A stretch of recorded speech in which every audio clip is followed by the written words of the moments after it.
Mattah Desmond stood frozen in the dimly lit corridor, her hand trembling against the restroom door she just pushed open. The sounds of laughter and music from the reunion hall felt like they belonged to another world. A world where her husband Gerald wasn't pressed against his ex-girlfriend. Their lips locked, his hands gripping Natasha's waist the way he used to hold her years ago. Time fractured into sharp, cutting pieces. 6 years of marriage. 6 years of loyalty, sacrifice, and blind trust, shattered in the space of a single breath. Mattah didn't scream. She didn't cry. She simply closed the door silently, turned around, and walked back toward the party with a calmness that frightened even herself. Her heart was hammering, but her mind had already begun to calculate. Gerald Desmond had no idea what he'd just done. He had no idea what was coming. By the time he realized his mistake, it would be far too late. Before we continue, let me ask you something quietly. Where are you listening from right now? And what time is it in your part of the world? Some of us are hearing this story under the hot afternoon sun. Some in the calm of the night, when thoughts are heavy and hearts are open. Different places, one story, one lesson. If stories like this speak to your heart, please subscribe to the channel. Your like helps this story reach another soul. Your comment tells me you understand the lesson. And when you share, you may be saving someone from the same mistake. Now let us continue. Mattah had always believed she'd married well. Gerald Desmond was everything Lego society valued. A successful architect with his own firm, a man from a respected Christian family, educated, charming, and ambitious. When they married 6 years ago, Mattah had been a promising marketing executive with dreams of building her own agency. But Gerald's career demanded support. His late nights required understanding. His business trips needed a stable home to return to. So Mattah set her dreams aside. She became the perfect wife, hosting his clients, managing their home, attending church functions with a smile that never faltered. Her own career became part-time, then occasional, then just a memory she didn't speak about anymore. For 5 years it worked. Or so she thought. The changes began subtly. Gerald started working later. His phone face down on restaurant tables. A new cologne she'd never bought him. Defensive reactions when she asked simple questions about his day. He'd touch her less, look at her differently, as if she were furniture he'd grown tired of rearranging. "You're imagining things," her mother-in-law, Mrs. Grace Desmond, had said when Mattah carefully mentioned her concerns. Men work hard. A good wife supports without questioning. So Mattah swallowed her doubts and smiled harder. When the invitation arrived, Gerald's secondary school 15-year reunion at the Wheatbaker Hotel, she noticed his hesitation. "It's just old schoolmates," he said, tucking the card away quickly. "Probably boring. You don't need to come." Something in his voice made her insist. "I'd love to meet the people who knew you before me." Gerald's jaw tightened, but he agreed. The reunion was elegant. Former classmates, now doctors, bankers, and entrepreneurs, all networking under glittering lights. Gerald introduced Mattah to several people, but his eyes kept scanning the room. Then she walked in. Natasha. Tall, beautiful, wearing confidence like expensive perfume. Mattah saw Gerald's face change, soften and tighten at once. She watched them lock eyes across the room. Watched Natasha smile in a way that spoke of shared history. "Who's that?" Mattah asked casually. "Just an old friend," Gerald said too quickly. "No one important." But Mattah watched them throughout the evening. The lingering glances. The way Gerald excused himself when Natasha headed toward the restrooms. The way he thought his wife wouldn't notice. Mattah noticed everything. She excused herself 5 minutes later, her heels clicking softly on marble floors as she followed the corridor toward the restrooms. That's when she heard Natasha's laugh, intimate and knowing, coming from the partially open men's restroom door. That's when she pushed it open. That's when her entire world ended. Gerald's back was to the door, but Mattah could see everything. His hands on Natasha's waist. Her fingers tangled in his hair. The kiss wasn't accidental. It was familiar, practiced, hungry. Mattah's breath caught, but she remained silent, stepping back into the shadow of the corridor. She should have screamed. Should have stormed in. Instead she listened. "God, I've missed this," Natasha whispered breathless. "Missed you. We have to be careful," Gerald's voice. The same voice that had promised to love and cherish Matah before God and witnesses. Matah can't know. Then why do you stay with her? Natasha's question cut through the air. You've been unhappy for years, Gerald. I see it every time we meet. It's complicated. My family, the church, appearances. You love me. You said so last month in Abuja. And the month before in Port Harcourt. Mattah's stomach turned. 8 months. They'd been seeing each other for 8 months while she'd been the dutiful wife at home, explaining away his absences to concerned family members. I never stopped loving you, Gerald admitted. Marrying Matah was what my parents wanted, what made sense at the time. But you're what I actually want. The words hung in the air like poison. Matah pulled out her phone with trembling hands and activated the camera.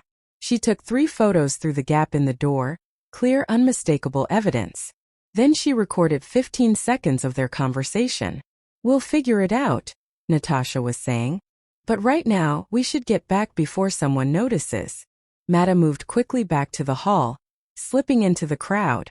When Gerald emerged 5 minutes later, adjusting his tie, Matah was laughing at someone's joke, champagne glass in hand. When Natasha appeared shortly after, touching up her lipstick, Matah waved at her pleasantly. Gerald approached, kissed Mattah's cheek. Having fun, darling? The best time, Matah replied, her smile perfect. Dance with me. They danced. Gerald held her close, probably relieved she suspected nothing. He had no idea that with every step, every turn, Matah was planning his destruction with the same precision he'd used in designing buildings. She'd given him 6 years. He'd given her humiliation. Now she would give him consequences. The party continued around them.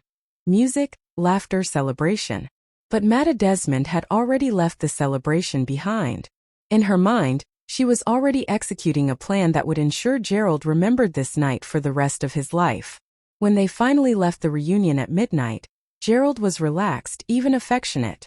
See, he said. That wasn't so bad. No, Matah agreed softly.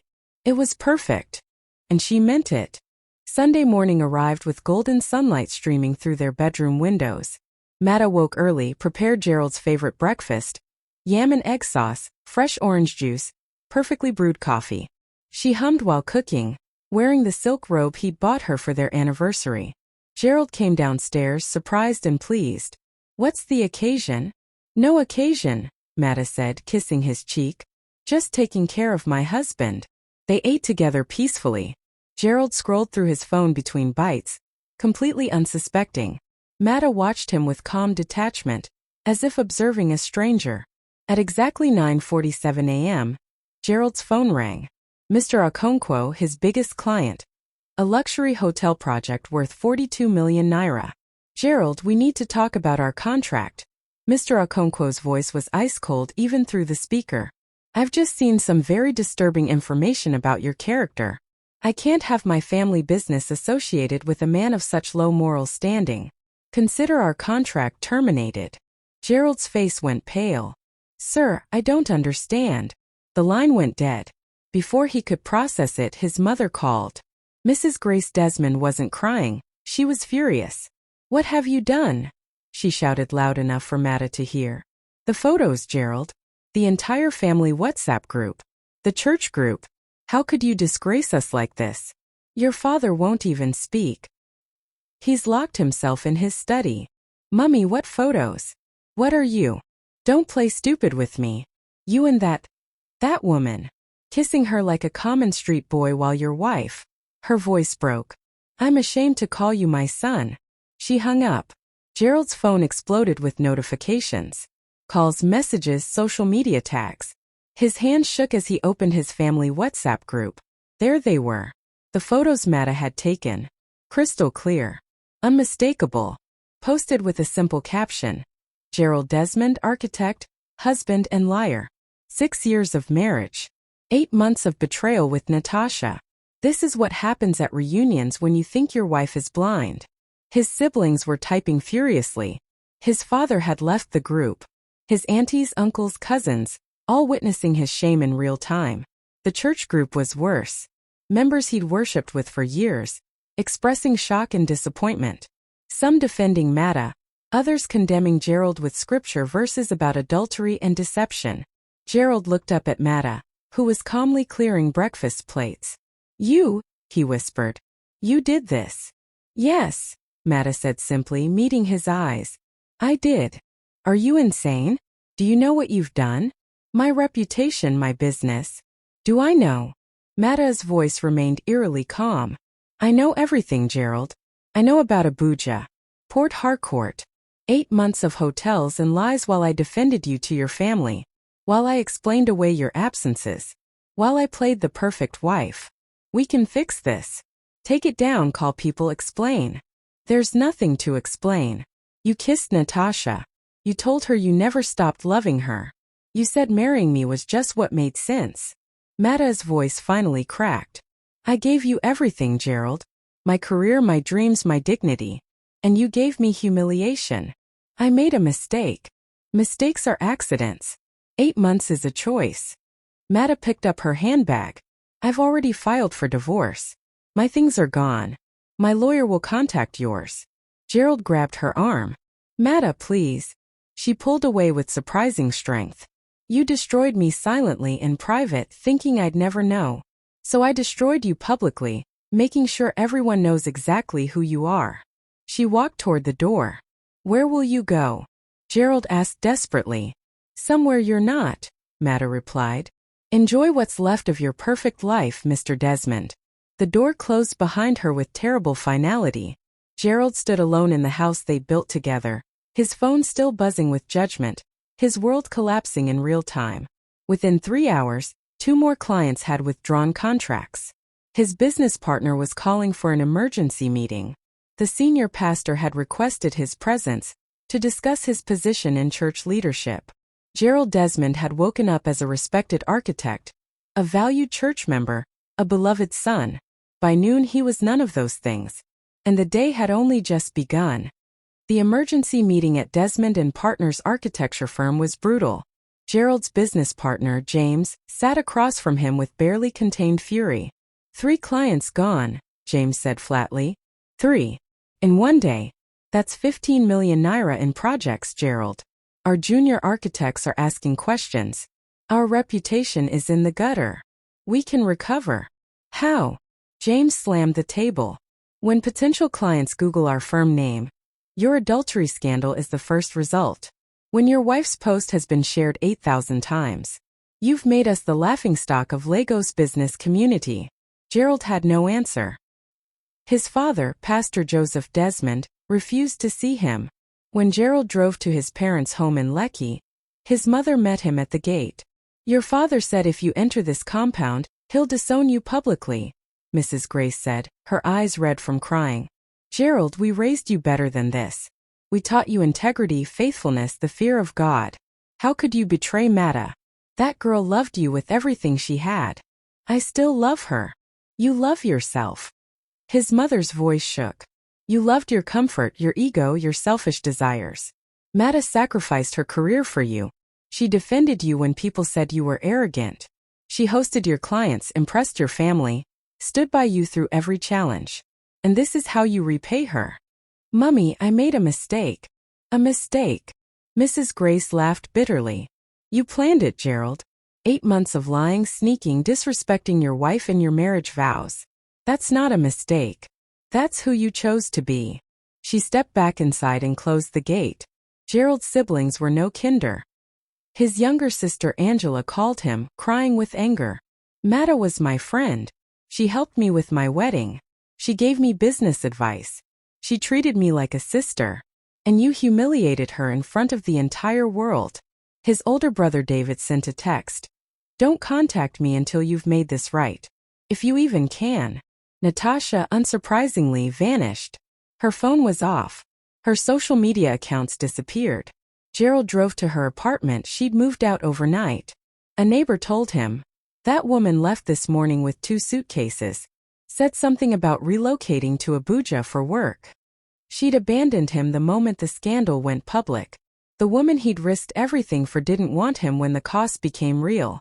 At church the following Sunday, Gerald tried to attend service. The stares were unbearable. Former friends avoided eye contact. The pastor's sermon seemed directed specifically at him. About integrity, about honoring marriage, about consequences of sin. During announcements, the pastor said, Brother Gerald Desmond has been asked to step down from all leadership positions pending pastoral counseling and accountability. The public shame was suffocating. Gerald's phone stayed silent except for bill reminders and automated messages. Friends who used to call for golf games and business advice had all disappeared. His social circle had evaporated overnight. He tried calling Mattah 17 times. Every call went to voicemail. He sent emails, text messages, WhatsApp messages, all unanswered. She'd blocked him everywhere, erased him from her life as completely as he'd erased her value in his. At night, alone in the apartment that felt like a tomb, Gerald replayed everything. The reunion. The kiss. Mattah's calm face as she destroyed his world. He understood now she hadn't acted in rage. She'd acted with surgical precision, ensuring maximum damage because she knew exactly how much his reputation meant to him. She'd taken the one thing he valued more than her. His image. His younger cousin Michael visited once, sitting awkwardly in the living room. Uncle Gerald, everyone's asking about you. What should I tell them? Tell them the truth, Gerald said hollowly. That I'm a fool who destroyed the best thing in my life. Can you fix it? Gerald looked at the divorce papers on his coffee table, already signed by Mattah. Some things once broken stay broken forever. Michael left quietly, leaving Gerald alone with his regret and the deafening silence of consequences. 5 months passed like a slow death. Desmond and Partners' architecture firm dissolved. James bought Gerald out at a fraction of what his share was worth. Consider yourself lucky I'm offering anything, James had said coldly. Gerald took it because he had no choice. His reputation in Lagos business circles was permanently damaged. Contracts stopped coming. Referrals dried up. When he applied for positions at other firms, HR departments politely declined after further consideration. Code for discovering his scandal during background checks. Gerald's family maintained their distance. His father never called. His mother sent occasional text messages asking if he was eating, but refused to see him. His siblings communicated only when absolutely necessary. Their tone always disappointed. The church quietly suggested he find another congregation. For your healing and ours, the pastor said kindly but firmly. Gerald moved to a smaller apartment in Surulere, sold his car, watched his savings dwindle. The man who'd once commanded respect in boardrooms now avoided social situations entirely. Then 6 months after that devastating Sunday, Gerald attended a business conference at Eco Hotel, trying desperately to network, to rebuild, to find any foothold back into relevance. That's when he saw her. Mattah stood near the registration desk, elegant in a navy suit, laughing with a group of executives. She looked different, confident, radiant, free. Her name tag read, Matah Okafor, CEO, Okafor Marketing Solutions. She'd reclaimed her maiden name, built the agency she'd always dreamed of, became the woman she was meant to be before Gerald had diminished her. Gerald's heart shattered all over again. He approached carefully. Mattah. She turned and for a moment he saw something flash in her eyes. Not anger, not pain, just complete indifference. Gerald, she acknowledged neutrally, as if he were a vague acquaintance. You're doing well. I am. No elaboration. No invitation for conversation. I've tried to reach you. To apologize, to explain. There's nothing to explain, Mattah said calmly. You showed me exactly who you were. I believed you. Now we both live with the consequences. I've lost everything. My business, my family, my reputation. And I lost 6 years believing in a lie, Mattah interrupted gently. We're even. Is there any way to fix this? To try again? Mattah looked at him with something close to pity. Gerald, you can't fix what you deliberately destroyed. You didn't make a mistake. You made choices, 8 months of choices. Every lie, every hotel, every kiss with Natasha was a choice. I know. I'm sorry. I'm so sorry. I forgave you already, Mattah said, and Gerald's heart leaped with hope until she continued. I forgave you for me so I could move on. But forgiveness doesn't mean restoration. Some bridges once burned stay burned. One of Mattah's colleagues called her name. She smiled apologetically at Gerald.